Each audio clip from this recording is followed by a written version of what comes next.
Rescued by the Perfect Cowboy. By Melinda Curtis. Prologue. As for my grandchildren, there is hope for their moral fiber.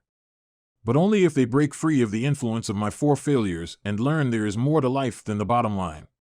To that end, I leave the town of Second Chance, Idaho, to my grandchildren. Harlequin Monroe. Father of 4, grandfather of 12. Last Will and Testament. Chapter 1. Sophie Monroe was cold. Her fingers. Her nose. Her toes. All as cold as ice. There's more to life than a working heater, Sophie mumbled. Since coming to Second Chance, Idaho, Sophie had taken to talking to herself. Well, that's what her twin brother Shane said. From Sophie's perspective, she was talking to her dearly departed grandpa Harlan, without whom she wouldn't be in Second Chance. There's more to life than a high-rise apartment in Philadelphia. This is more fun than school, her son Andrew said. It wasn't a believable statement given he was 4 and hadn't been to school. Way more fun, Alexander, his twin brother said. The 2 boys were playing in a corner of the unheated log cabin Sophie was trying to clear. In the olden times, it had been a trading post. The boys were out of sight behind a wall of boxes she'd stacked days earlier. Sophie considered it a wise choice since the boxes blocked the chilly gusts that whipped through the mountain cabin every time someone opened the front door. They'd been entertaining themselves for nearly an hour with something that occasionally groaned like 2 metal bars being pried apart. Boys? Show me all your fingers and toes, Sophie commanded, turning to their corner. They scurried into sight, giggling and wiggling their fingers. They looked angelic, bundled up in yellow jackets and gray knit caps with their broad grins and dirt-smudged faces. You're not doing anything you shouldn't, right? Sophie asked, because she may love her sons, but she knew them too well. No, they chorused, not entirely believably given they exchanged mischievous glances. But there was no blood or broken merchandise to suggest otherwise. Carry on. Sophie returned her attention to the assortment of 118 model cars circa the 1960s. The small cars were in pristine condition. The doors opened and closed. The wheels spun. These weren't made for toddler boys to play with. The boys returned to their hidden playground unaware of her find. Shane, Sophie's twin brother, opened the door to the cabin, letting in the wintry wind. How's it going in here? Good. Sophie closed the box with the small cars, wrote a description on the top flap and set it on the stack behind her. She planned to sell collectibles inside the trading post when she opened in a few weeks, and the cars would definitely make the cut. Shut the door. Sophie righted her glasses, which had slipped down her nose, and tried to get her fingernail underneath the tape sealing the next box. Her cold fingers moved sluggishly. Shane navigated the winding path between stacked boxes from the door to Sophie. Did you take a break? This place looks the same as when I was in here earlier. There are still boxes everywhere. I've gone through those 3 stacks of boxes. Sophie pointed to the tall, wide heap behind her. It's not like I have room to put anything on display. The trading post had been built over 100 years ago by Sophie's ancestors from thick round logs and had been a place for early settlers to trade furs for the essentials. From what Sophie could tell, it had been closed for several decades. The cash register was ancient, not electronic. The ceilings were high and open-beamed, which would have made the space seem large if it had more natural light and less clutter. Someone, she suspected her grandpa Harlan, since he'd owned every building in town, had left boxes and boxes of their possessions. She was more respectful of a person's right to collect what they had heart for than she'd been a few years ago when, as a curator of the vast Monroe art collection, she'd used monetary value as a way to manage things. Look at you. Shane chuckled. Trapped in piles of junk. Please don't call it that. I've told you, one man's junk is another man's gem. Seriously, Sophie. You're trapped in treasure, Shane revised his assessment. Sophie stopped trying to open the box and glanced up. Oh. She saw what Shane meant. Burrowing into the stacks, she'd blocked herself in a sea of stuff and had no way out. Kind of like her situation in Second Chance. Metal snapped behind the wall of boxes where the twins were. They shrieked gleefully, which had to mean they had all fingers and toes unscathed. Boys, Sophie called, a little worried. What are you doing? Nothing, they chimed. Shane moved to investigate. What are you little heathens?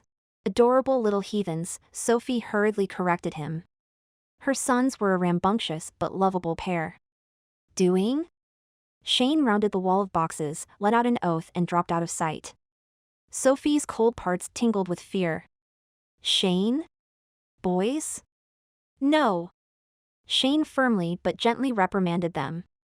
Something metal clinked and slid across the wood floor, but the boxes were stacked so high Sophie couldn't see what it was. Shane reappeared, guiding her adorable little heathens out from behind the box wall. The boys can't be in here unsupervised. I'm right here. Sophie breathed easier at the sight of her children, who were free of blood drips. I've been here the entire time, just a few feet away. Speaking of feet, Shane leaned down to the twins' eye level. You aren't to play with that bear trap ever again. Bear trap? Sophie echoed weakly. Her entire body was cold now. Boys, Shane said firmly. That fascinating thing you were playing with could have cut off your hand, your feet, or your fingers. He showed his nephews no mercy in his severe tone or stern expression. Blood would have spurted out from whatever it snapped on, like water from a garden hose. Sophie felt faint.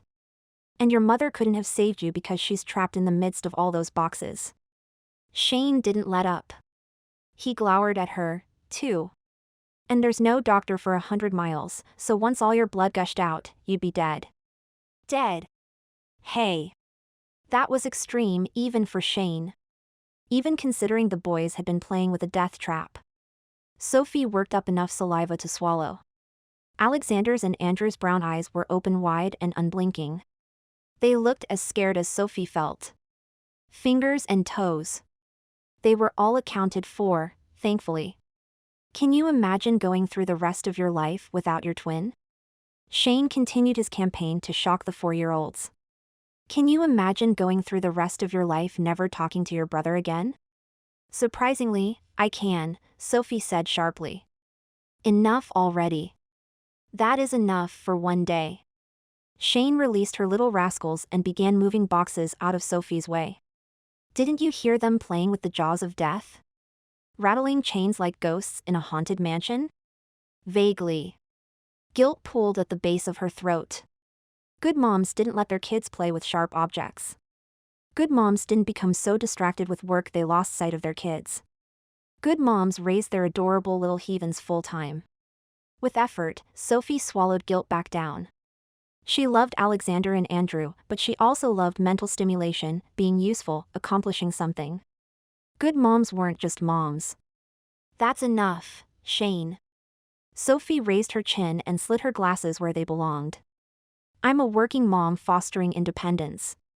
Shane pressed his lips together and mumbled something about keepers. Is this place haunted? Andrew asked Shane, face still frozen in shock. No, Andrew. It's not haunted, Sophie reassured her son, before turning her attention back to her brother. And, Shane, I checked on them. They were fine a few minutes ago. Famous last words. Guilt came back. More bitter than before, congealing in her throat. Good moms. But Uncle Shane said ghosts. Alexander glanced nervously over his shoulder to their play place. Do you see what you've done? Sophie gestured toward the twins, grateful for the chance to toss irresponsibility back in Shane's court. They aren't going to sleep tonight for fear of ghosts. Until spring arrived in a few weeks' time, they were staying in the lodgepole and across the narrow highway, which was about as old as the trading post and creaked with every breath of wind coming down from the mountains. Maybe a little fear will keep them alive and in one piece. Shane finished clearing a path for Sophie to get free. Don't try to put this back on me. There's more to life than being a helicopter parent. Sophie couldn't face her twin. They'll learn something from this. Grandpa Harlan would have phrased her arguments differently, they lived to tell the tale. What's wrong with that? She'd heard him say that to her father often enough when she was a kid. But no matter what arguments Sophie made with herself, Shane was right. She'd endangered her children.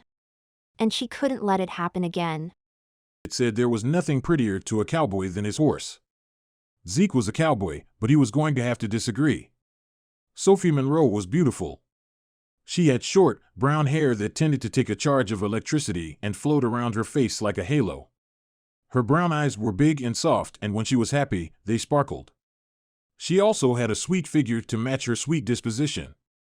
In horse terms, she was a goer, always up for whatever challenge her twin boys threw at her, despite the fact that those kids were what his grandmother would have called hell on 4-year-old wheels. Those twins operated on batteries that never ran low. They were the reason Sophie never sat still and always looked exhausted. Careful now, boys. Sophie descended the stairs at the lodgepole inn. She and her sons were hidden from Zeke's line of sight.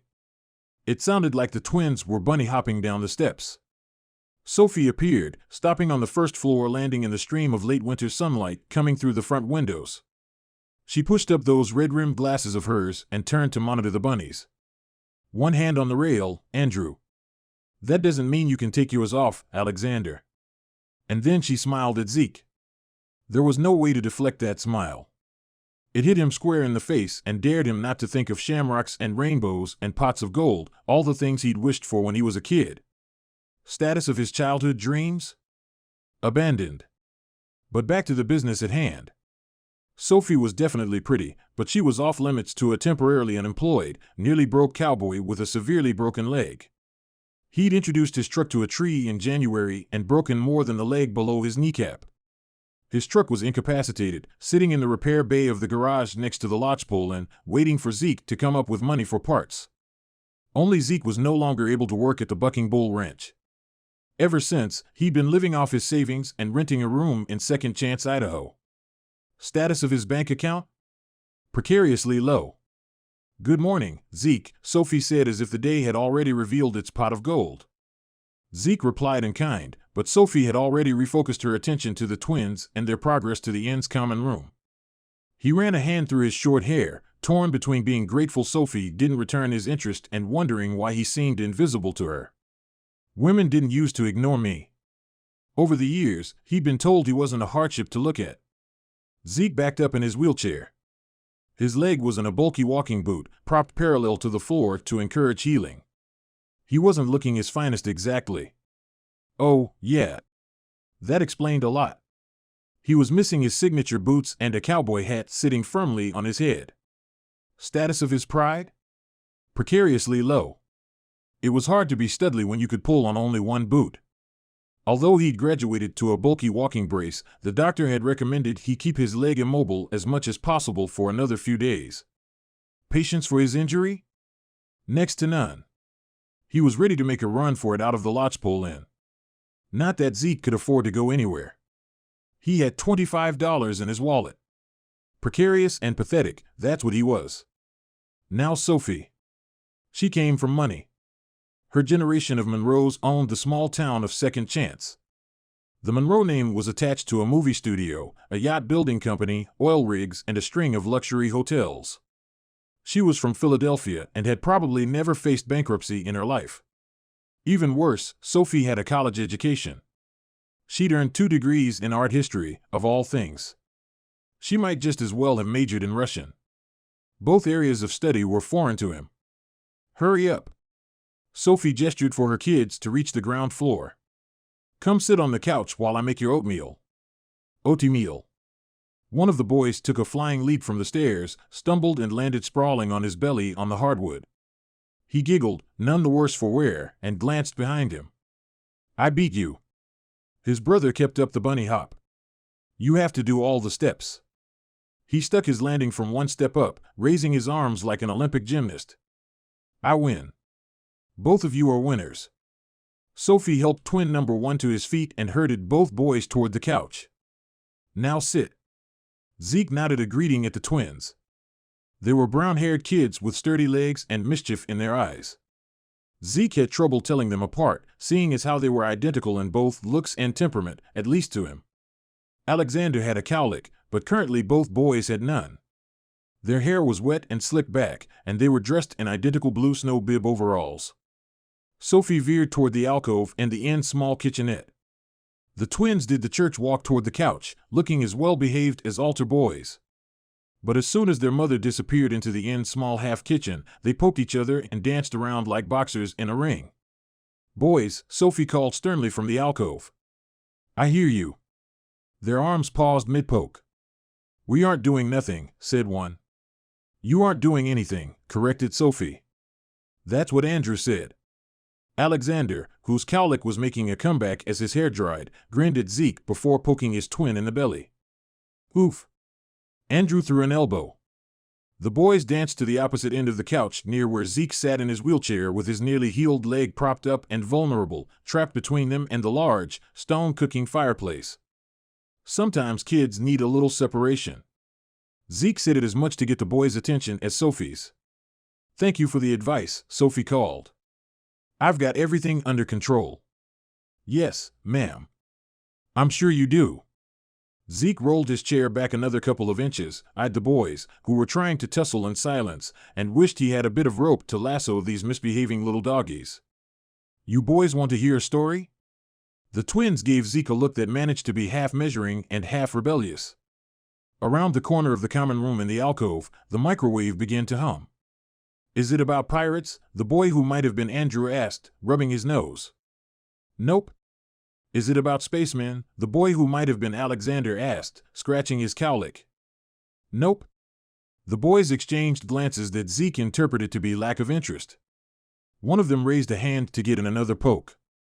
It's about a bull, Zeke said quickly, trying not to sound desperate, even though he was. He didn't like to lose, and yes, losing an audience when he'd offered to tell a story was a loss. He was also nearing the end of phase 2 of his recuperation, which meant he could progress from a walking boot to walking carefully in his own cowboy boot, as long as nothing set his knitting bones back, like tussling boys accidentally bumping into his leg. The boys were silent, watching him, waiting to be mesmerized or to renew their tussle. You see, there was this bull named Ferdinand, they chorused. We saw the movie with Aunt Laurel, said Andrew. And Mom read us the book, said Alexander. Nope. This story isn't about that bull. Leastwise, not anymore. This bull's name was Buttercup. And he was the biggest, meanest bull on the rodeo circuit this side of the Mississippi. Neither boy called him out on his story, so Zeke kept going. Why, he killed a man and very nearly ate a rodeo clown. Nah. Andrew dropped his butt on the couch cushion, brown eyes wide. Nah. Zeke decided a little boy language was in order. Buttercup ate the clown's curly red hair before the poor guy could be rescued from the arena. Nah. Alexander plopped next to his brother, brown eyes wide. Nah, Zeke reiterated. Buttercup was a killer. Sophie returned with 2 paper bowls filled with instant oatmeal. She set them on the coffee table. I don't suppose Buttercup happened to be ridden by a red-headed cowboy named Zeke. There goes that angle. No, ma'am. I'd be too scared to attempt riding such a beast. The boys got down on their knees and began eating their oaty meal, but the majority of their attention was on Zeke, as was Sophie's. Zeke's chest expanded with manly pride. Sophie pushed her glasses up her slim nose and gave Zeke a look that might have said, My boys are a tough audience, but give it your best shot. She had spunk. She didn't always show it, but it was there if a man was willing to wait for it to make an appearance from behind those glasses. He dipped his chin, hoping she wouldn't see him fighting a smile, and continued his story. Now, you see, lots of rodeos are held at county fairs, which are filled with laughter. But Buttercup only ever saw the rodeo side of the event. No one laughed at the rodeo. Leastwise, not around him. The sounds he was used to were the ones he created. Big snorts of air. Zeke made a blustery, snorting sound. And cowboy howls of pain. Zeke howled like a coyote. So that bull? He sneaked out of his pen one night to see what all the hubbub at the fair was about. What's a fair? Alexander asked. Zeke gasped dramatically. It's part carnival, part museum, Sophie said. Museum? Sophie's answer put a wrinkle in Zeke's brow. We're as different as peas and carrots. At a fair, there are displays of local art. Sophie looked down her nose at Zeke, the way he knew someone with her education and social background should. And then she laughed. Not that I've actually been to a fair since my grandfather took us when we were kids. He would have laughed at me calling a fair a sort of museum. She laughed again. She laughed. At herself. Tempted as Zeke was by the promise of pots of gold and rainbows, he very nearly lost his train of thought. He drew a deep breath and got back to business. There are also displays of things farmers have grown, like vegetables and sheep. Zeke leaned toward those boys. But the thing that makes everyone laugh is the carnival part. What's a carnival? Alexander asked, sounding out the word. Alexander's question required another dramatic gasp from Zeke. What were they teaching kids in Philadelphia? His father would have scowled and made a snide remark about city folk. Zeke rubbed out the wrinkle in his forehead. A carnival has rides that go faster than that sled you've been riding down Sled Hill. It has rides that go really high and make it feel like you left your stomach on the ground. And it has games you play to win huge stuffed animals bigger than you, partner. Oh, Miss Heater from his high school drama class would be impressed with Zeke's performance. And bonus. Sophie's gaze hadn't left Zeke since he'd begun talking about the carnival. Was she impressed, too? Zeke didn't know. He warmed to his tale anyway. Well, old Buttercup knocked over some milk bottles and made a little boy with a cowlick laugh. Zeke winked at Alexander, who poked Andrew. Buttercup ran off, kind of scared of that laugh. He ran over the strength machine, kicked it and made the bell ring, which made a little boy wearing a pair of blue pants laugh and spilled his popcorn. He winked at Andrew, who poked Alexander.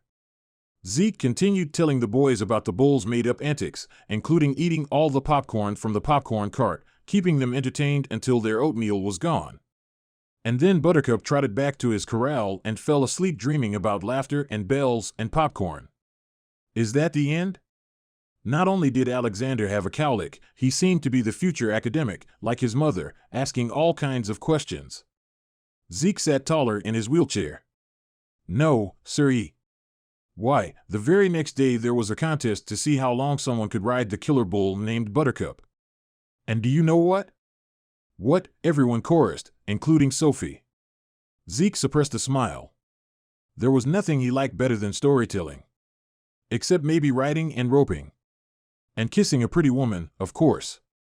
The cowboy who was unlucky enough to draw Buttercup for a ride was wearing blue jeans, had a cowlick in his brown hair and laughed. Zeke let out a holiday-worthy ho-ho-ho, just like all those carnival folks. Zeke slapped the thigh on his uninjured leg, feeling more like himself. And old Buttercup? He was so full of popcorn that he didn't feel like eating anybody that day. That cowboy got on Buttercup and that old bull took him for a sweet ride around the arena, as gentle as an old pony. And did the cowboy win a big belt buckle? Sophie smiled, but her gaze drifted toward the door and she didn't wait for Zeke to answer. Do you need anything else to eat, boys? We've got to get over to the trading post, which was the huge log cabin across the road she was trying to open as an antique store. M.O.M. Andrew crossed his arms and pouted. Can't we stay with Aunt Laurel? Nope. Sophie shook her head. Your aunt already left for Odette's, where she was most likely stitching a quilt or knitting a scarf or something equally boring to boys on 4-year-old wheels. Jackets on. Sophie gestured toward the hooks by the door where everyone hung their coats. And don't ask if Uncle Shane can watch you today. He's helping around town. Meaning Shane was going to spend the day talking to people he thought had known his grandfather, who'd left them the town in his will but hadn't said why. Shane fancied himself a detective, although as far as Zeke knew, he detected nothing about his grandfather's motives for bequeathing them a town. Andrew thrust out his lip even farther. But you don't let us do anything at the trading post. I nearly let you cut off your appendages in a bear trap. Sophie didn't seem to be joking. Zeke's mouth dropped open. M.O.M. That was Alexander bouncing on the couch cushion. Can't we stay with Gabby? He pointed toward the innkeeper's closed apartment door behind the check-in desk. Nope. Sophie scared. Gabby left for school while you were in the shower this morning. She reached for her jacket. There's no one else around but me. He's here. Andrew pointed at Zeke. No, Sophie dismissed Zeke the way her boys might refuse to acknowledge chopped liver on their dinner plate. Come on. So much for no longer feeling sorry for himself. But Zeke's here. Alexander tilted his head and stared at Zeke. He never goes anywhere. No, Sophie said again. Zeke's ego was taking a shoulder-slumping beating today. He was lacking whatever Sophie saw as qualifications to babysit kids for a few hours. Please, the twins said, not taking no for an answer. When their mother didn't relent, they thrust their faces toward Zeke, trying to look like they'd be no trouble at all. Which was about as believable as Zeke earning a college degree online. He should just tell the boys, sorry, not today. But there was nothing on morning television to interest him, and the day was stretching out to be just like yesterday, as in boring. And there was Sophie. Sophie wasn't looking at him, not even to give him a polite smile. She obviously thought watching her boys was above Zeke's pay grade. I've heard it bulls more troublesome than these two. I am here, Zeke said tentatively. And then, because that sounded wishy-washy, he added, I can watch them for a few hours. I couldn't impose. Sophie glanced at Zeke's walking boot, which was impossible to miss, stuck out from his body like a ladder over the tailgate of a pickup truck. And she might have taken in the wheelchair he'd been sitting in the past 2 months, too. Somehow, I have to dig myself out of this pathetic, precarious hole. Zeke wanted his mobility back. He wanted his bank account back. He wanted his manhood back. He might just as well start by wrangling 2 little boys. I can watch them. I'm days away from getting out of this walking boot. It seemed important to get out of his wheelchair and support his credentials. It seemed essential to do so without catching his feet on anything and falling. Mission accomplished. Standing, Zeke smiled reassuringly. It's not a problem. Or so he hoped. Sophie scanned Zeke from head to toe, not saying anything but implying impending rejection. And then her gaze slid to the door, giving away she wouldn't mind accepting his help. Well, boys? Zeke asked the little minions. What do you say? The twins exchanged glances, silent messages, head nods. We'll be good, Mom, Andrew said.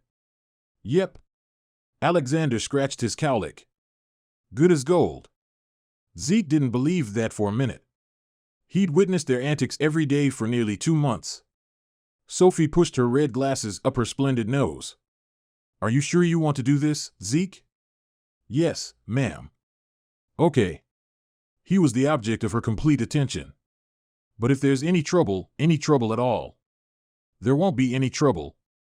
Zeke gave the twins hard looks. They grinned wickedly.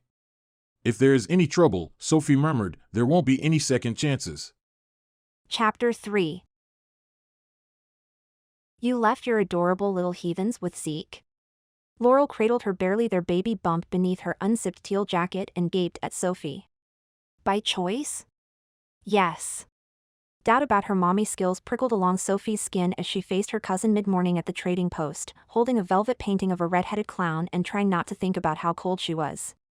For hours, it had been just Sophie and box after box of interesting plunder. She'd refused to worry about the boys since she was only a shout away and she hadn't heard any shouts.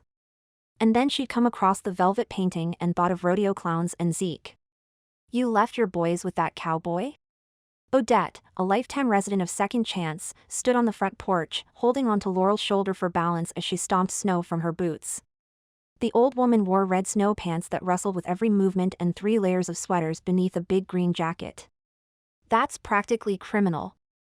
He's convalescing. It's not like Zeke is bedridden, Sophie argued, setting the clown painting aside. If not for the walking boot, any woman would look at Zeke and know he could handle anything in his path, be it bulls, boars, or boys. And my boys are well behaved. Well behaved? Odette's bushy white brows rose up to meet the brim of her snow-dusted yellow knit cap. That's what they said about the tigers in the circus before they devoured the ringmaster. Mommy doubt was replaced by the heated need to defend the honor of her boys. Therefore, of course they're going to be a handful. That didn't mean they were as dangerous as wild tigers. Laurel came inside, gathering the ends of her red, wind-blown hair and twisting those locks over her shoulder. Odette's joking. And what I meant was Zeke doesn't seem like the kind of man who has childcare experience. Au contraire, my little protégé. Odette stepped past the 2 younger women and rummaged in the nearest open box. Before his accident, Zeke worked at the Bucking Bull Ranch. That Clark widow runs it now and she has 3 boys. I'd expect Zeke knows a thing or 2 about kids. But boys, she picked up an old metal ice skate, the kind you strapped onto your shoe. She shook it at Sophie. Especially your boys know a thing or two about testing authority, which is why you shouldn't take advantage of a man on the mend. Zeke offered. What was I supposed to do? Turn him down? Bruise the poor man's ego? Yes. Odette and Laurel said together on visible puffs of air. No, the clown in the painting seemed to be laughing at Sophie, not with her. Besides, I need a sitter. Yesterday when I brought the boys here, they very nearly snapped a bear trap on each other. Sophie shuddered. Zeke only offered to watch them because the boys begged him. She felt guilty about taking advantage of the man. Zeke likes them. Zeke only offered because he likes you, Sophie. Laurel plucked the ice skate from Odette's hand and returned it to the box where she'd found it. Odette huffed, although it wasn't clear if she huffed about the skate being taken away or because Laurel assumed Zeke liked Sophie. There's more to life than romance. Sophie wanted to roll her eyes. And I accepted Zeke's offer because I trust him. Plus, with a walking boot on, Zeke wasn't likely to take the boys outside to Sled Hill or anywhere else they could run away from him and get into trouble. Because, frankly, Alexander and Andrew had a tendency to find trouble. Zeke will be fine. He's been fine all morning. Look across the highway. I don't see any SOS flags flying. Her two visitors dutifully glanced toward the inn. Although it was early March, snow fell softly, adding to the few feet already blanketing Second Chance. Far across the valley, the snow-covered Sawtooth Mountains rose majestically above everything. Speaking of looking, Laurel elbowed Sophie's arm. Have you noticed the way Zeke looks at you? Stop it. Sophie laughed Laurel's observation off and adjusted her glasses. The plastic was cold across the bridge of her nose. If you mean he looks at me like I'm from another planet, of course I've noticed. Since they'd arrived in Second Chance, half the time Sophie felt as if she was running around with her head cut off. She was used to having a nanny help keep her life and her boys on track. Odette scad. The only thing out of this world about the way Zeke looks at you is the way he makes moon eyes. The old woman opened her faded gray eyes and stared at Sophie without blinking. Agreed. Laurel mirrored Odette's ridiculous stare, but her mouth wobbled as if she was struggling not to smile. Tell us you've noticed his interest. Sophie kept her mouth shut. Because she had noticed Zeke, just not any mooning stare. His eyes were green. His face and arms freckled from the sun. His hair was ginger, a color between the brash red of Laurel's and the light strawberry blonde of Gabby's.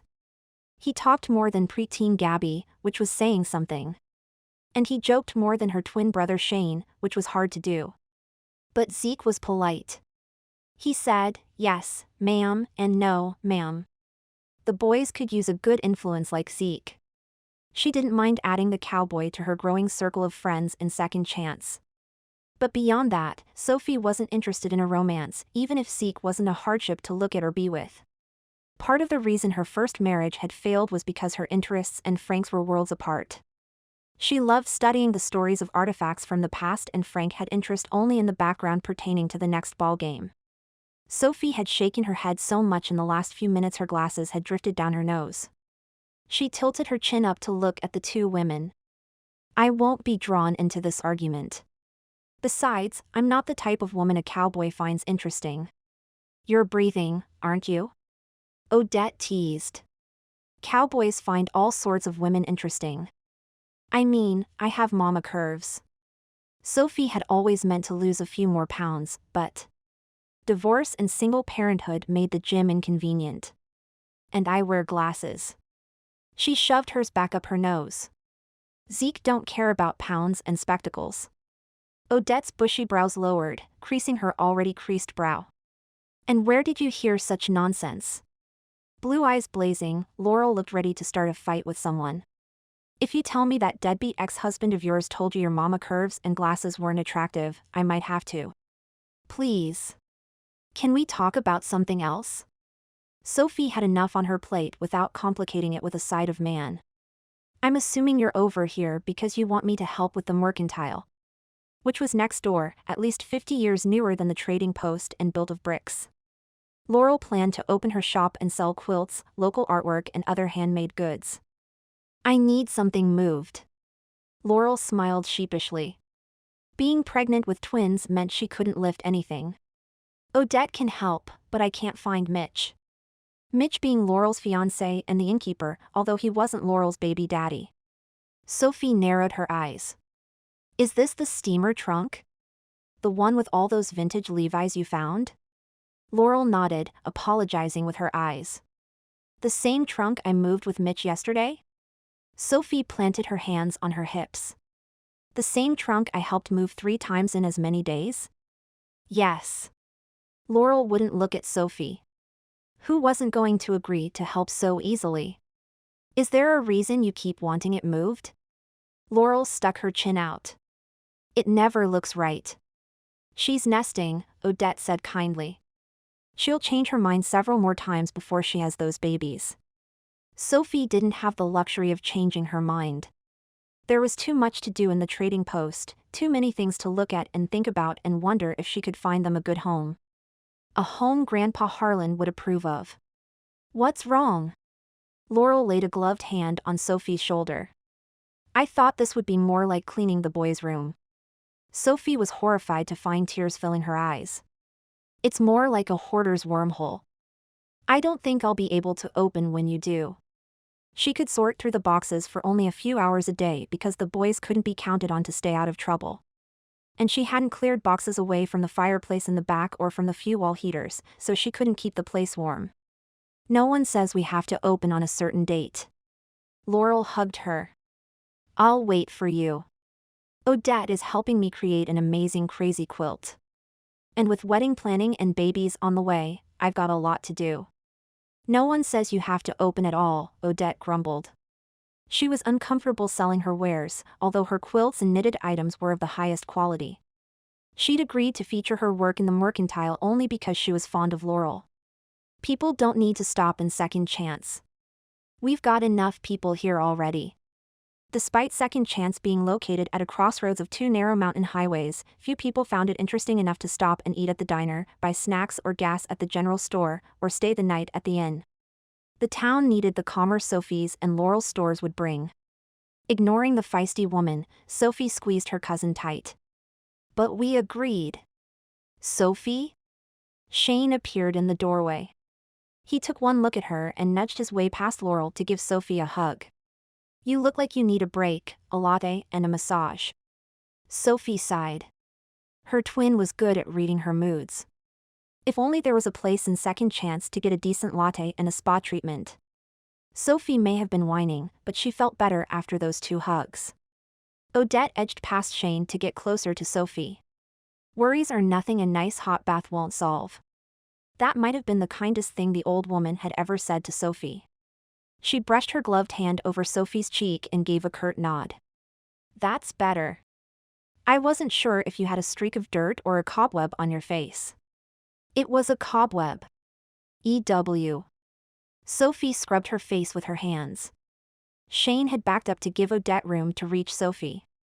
He bumped into a stack of boxes, sending them tumbling back into another stack of boxes, and another stack, and another, and another.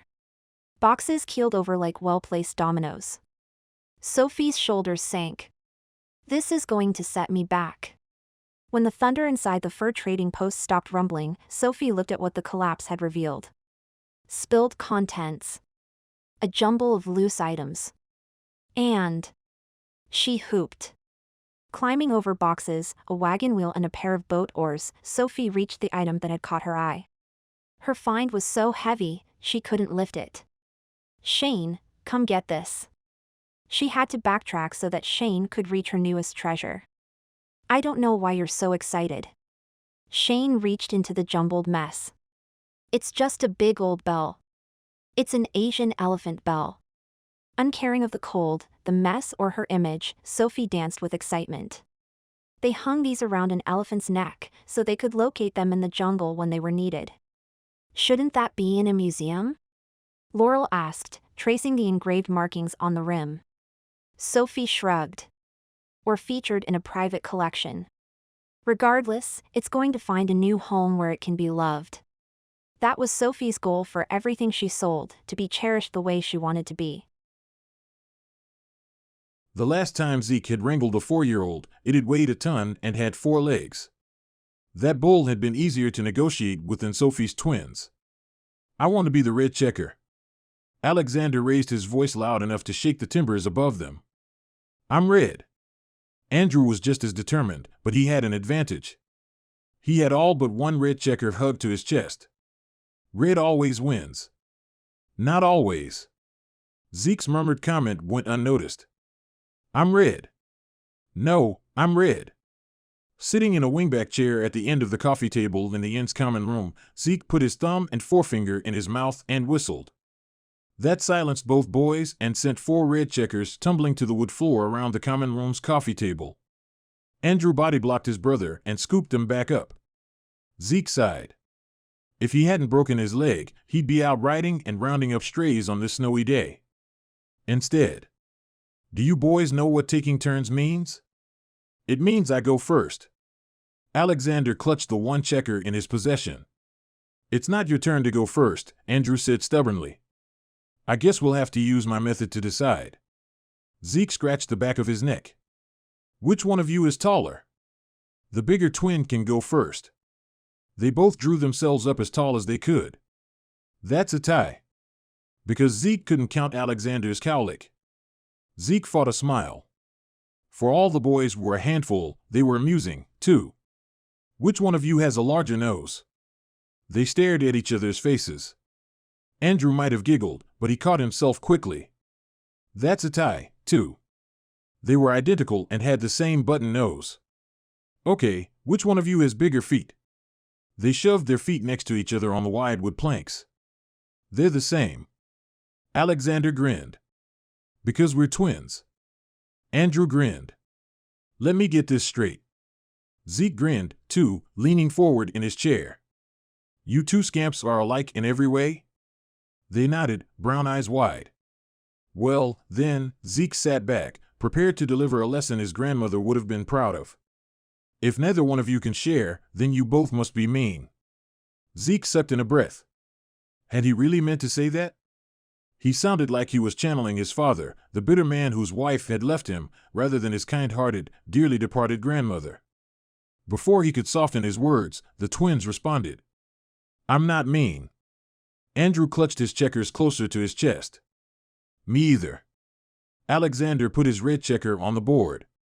After a moment, Andrew dumped his red checkers on the board, as well. Alexander should be red. You picked red first, Alexander said generously, using his indoor voice. They slumped on the floor on either side of the coffee table as if spent. I don't think you boys want to play checkers. Now, Alexander, that was a mouthful of a name for such a little guy. The boy stared up at Zeke expectantly. Kid, I can't call you Alexander any longer. Where I come from, people have names like John and Mary, or nicknames like Bubba or Whiz. But his slender brows drew together. I'm Alexander. I'm going to call you Alex, Zeke said firmly. Mom doesn't like, Andrew frowned as he searched for the word, nicknames. Andy, Zeke countered. Your mother may give you a name, but your family and friends give you another one. Andy. Grinning, Alex pushed his brother in the shoulder. Alex.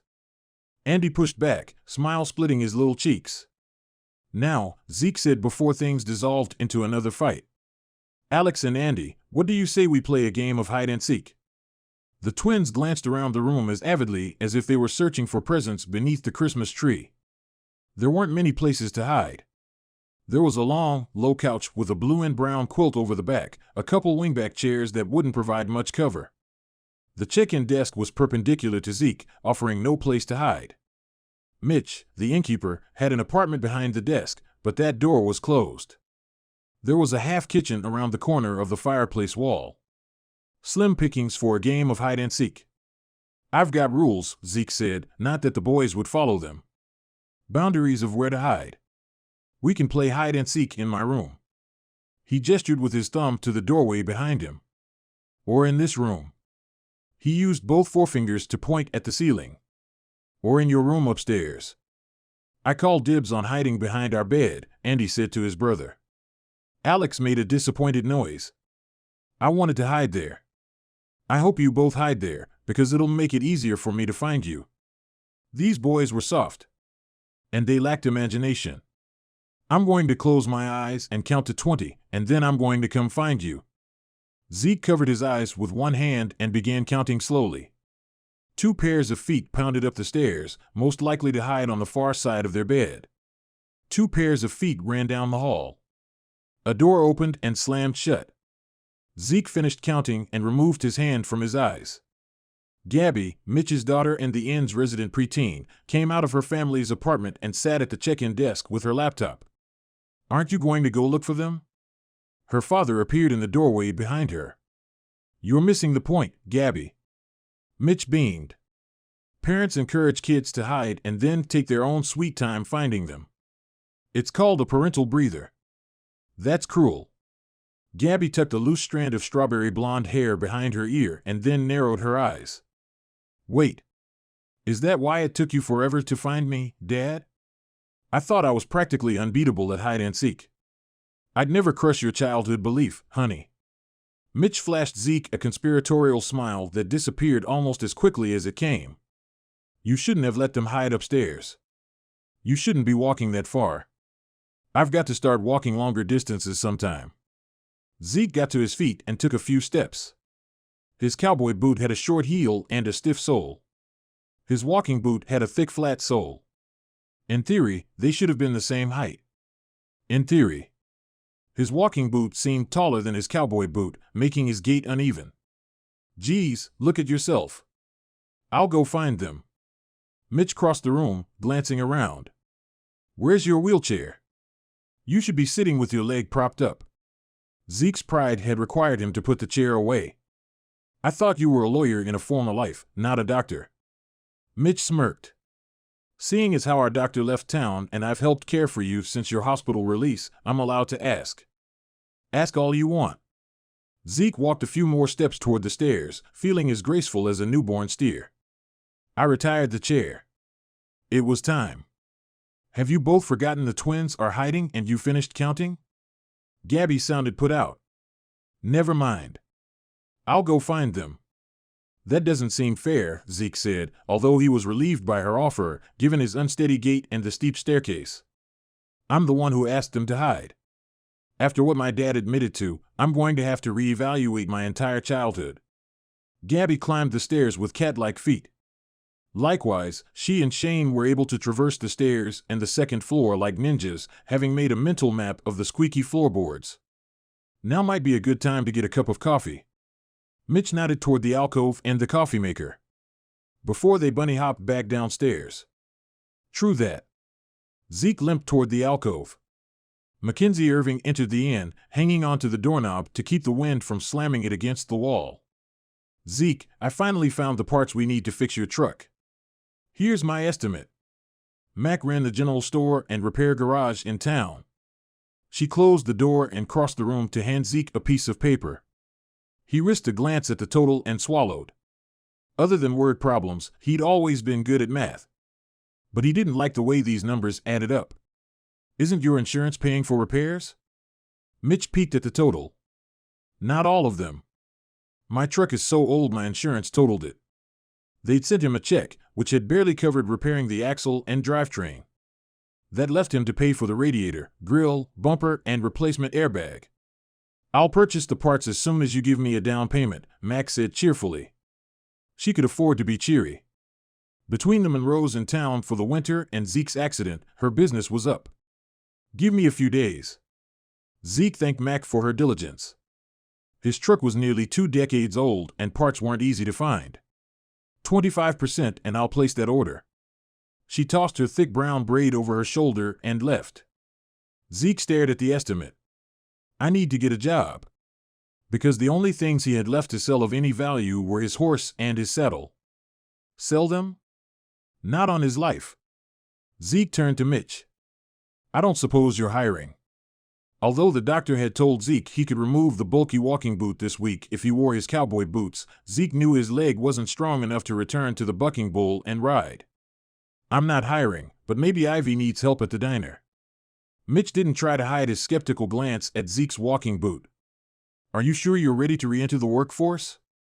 Zeke shook the page with Mac's figures. I can't afford to sit around any longer. Sophie and Laurel entered the inn on a gust of wind.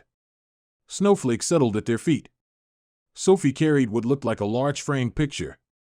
The front was covered in a towel, possibly to protect it from the snow. "Where are the boys?" She glanced around, her gaze tinged with panic. "Playing hide-and-seek upstairs with Gabby," Zeke reassured her, like the good sitter he was. "I brought you something." Sophie removed the towel from the picture. It was a black velvet painting of a clown with neon orange curls. "This reminded me of your story about Buttercup the bull." It was what his grandmother would have called awful. But Zeke graciously accepted the gift, wondering how much it might be worth and whom he might sell it to. Sophie came to stand at his shoulder, admiring her gift. "Did you know that black velvet painting is an art form?" If Zeke shifted on his bad leg, their arms would be touching. Zeke didn't move.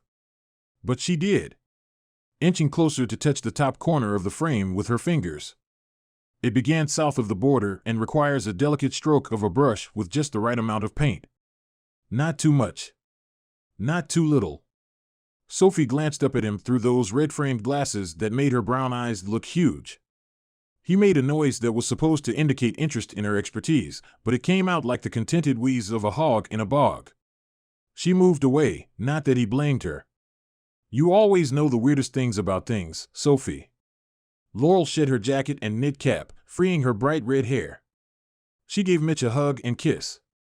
Whispered terms of endearment were exchanged. "I'm not envious." But Zeke's gazed straight to Sophie, who was hanging her jacket on a hook by the door. She straightened her glasses. "Mitch, can you help me bring in a box and a bell?" Shane left them on the porch. "I'll get them." Zeke set his gift on the couch and tried not to stagger like a drunk on his way to the porch and Sophie's wares. "Are you sure?" Sophie stared at Zeke as he hobbled past. That look. No one had ever stared at Zeke that way before, as if he wasn't strong enough to lift a box and a bell. And the same expression was on Mitch's face. "Yes, I'm sure." Zeke limped to the door with as much pride as a man could muster given he wore a walking boot and had been reclining in a wheelchair for over 2 months. Hobble. Quickstep. Hobble. To prove he was still a man of the West, Zeke didn't bother with a jacket. He opened the door, limped out, and was bathed in a wind so cold it stole his breath. It sprang into his lungs and clung to his exposed toes in the dreaded walking brace. He lurched to pick up the cardboard box. "Lift with your knees," Mitch called to him. It was hard to lift with your knees when your ankle was held immobile in stiff plastic. Zeke heaved the box to his waist, twerking when his lower back twinged. "Strength grows when it's tested, son." Strength? Zeke hadn't lifted a hay bale, hefted a saddle onto his horse's back, or roped a heifer and tried to bring her around to his way of thinking in what seemed like forever. Zeke elbowed the door closed, annoyed that he'd gone soft. Quickstep. Hobble. Quickstep.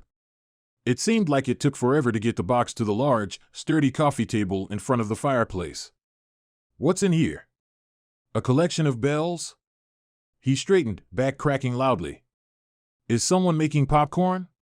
Mitch joked, earning a poke in the ribs from Laurel. "Those are antique hood ornaments, including a flying lady from a Rolls Royce." Sophie dug out the iconic hood ornament, a winged woman tilting forward as if flying at high speed. "The bell is still outside." To his credit, Zeke didn't hesitate. He turned and headed for the door. Hobble. Quickstep. Hobble. The bell was resting by the stairs. It was the size of a large cat. Thankfully, it had a handle. Zeke hefted it with his left hand so he could favor his right leg. It hung from a bronze frame and clanked as Zeke lurched back through the door. Quickstep. Hobble. Quickstep. He placed the bell on the floor near the fireplace because he was afraid the minion twins would rush down and knock it onto their little toes. "This ain't no cowbell," Zeke said good-naturedly. "Or a bull bell." He thought he'd mention it, seeing as how he was an equal opportunity cowboy. Was it hanging in the church down the road? Sophie got to her knees in front of the bell, explaining its use on elephants. "It's most likely from Thailand and at least 100 years old." "Can you imagine?" "I can imagine." Zeke sat in a chair nearby, awestruck by her knowledge. "What I want to know is how you knew what it was." Ancient Asian culture is fascinating to me. Sophie lifted her gaze to Zeke's. Joy accented every nuance on her sweet face. I'm into cattle culture myself, Zeke murmured, although if she stared at him like that much longer, he'd ask Mitch if there were any audiobooks available online on ancient Asian culture. We're just like two peas. Sophie continued to stare up at Zeke. He could swear they were sharing a moment. She confessing her passion. He confessing his. I should ask her to coffee. Cattle culture? Sophie's brows nearly disappeared behind the rim of her glasses. It's not quite the same as ancient Asian culture, is it? Zeke released a breathy laugh, one that sounded like steam escaping in that first moment when a kettle gets hot. Behind Sophie at the check-in desk, Mitch put the heel of his hand on his forehead and Laurel shook her head. I was joking. You see, Zeke started to explain, hesitated, and then started again.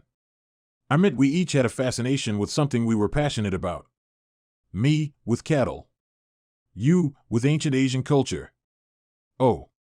Her cheeks gathered color, pink contrasting with the red of her glasses. The twin mints came hopping down the stairs and ran around the corner into the common room.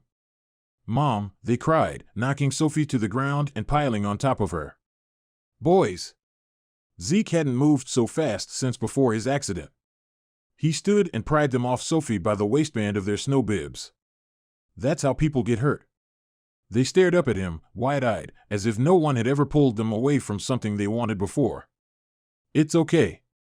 Red-cheeked, Sophie got to her feet, righting her glasses before drawing the twins to her side. I'm fine. It's not okay, Zeke said in a hard voice too much like his father's. Boys need to act like gentlemen before they turn into young men who don't know any better. Sophie's mouth formed a little O. Can we go sledding, Mom? Andy asked, completely recovered from Zeke's scolding. Oh, yeah. Can we? Alex seconded. Sure. Sophie grabbed their jackets and gloves. The boys spotted the delivery truck through the window and shouted, Truck! Truck! Truck! They were as excited as if it had been Santa Claus. Since the Monroes had come to town, packages had been delivered with more frequency and were often for two little boys. Sophie ushered them out the door as if she couldn't get away from Zeke fast enough. After the door closed, Mitch made the sound of a rocket falling to earth and then exploding, emphasizing the crash and burn with his hands. Magnificent fail, buddy. It wasn't a fail. Zeke scowled, because it most certainly had been. But he couldn't admit that, now could he? It was a conversation. You can't fail at a conversation. You did. Gabby stood on the bottom step of the stairs, nodding her head. This is what I always imagined happened at middle school. The awkwardness. The conversations where two people are on different wavelengths. Pain so sharp you're left humiliated and speechless. The truth hit him like a hot pie in the face. It was humiliating. Zeke didn't know what to say. Listen to her. Mitch grinned. Gabby recognizes a crash and burn when she sees one. How? Recovering, Zeke winced. She's 12 and homeschooled. Or at least on independent study. The town was lucky enough to be the homeschooling hub for the county. The teacher hung out in the diner most mornings during the week, so kids could stop by, get their work done, get help if they needed it, and, more important, socialize. You two need to lighten up. Laurel took Zeke by the arm and guided him to the wingback chair, helping to lift his walking boot on a footrest. If you need any advice regarding Sophie and making a move, she whispered, come see me. Thanks, Zeke said to the lot of them. Thanks a lot. He had yet to regain his manly mojo. But he would. Soon. Not that he planned to use it on Sophie.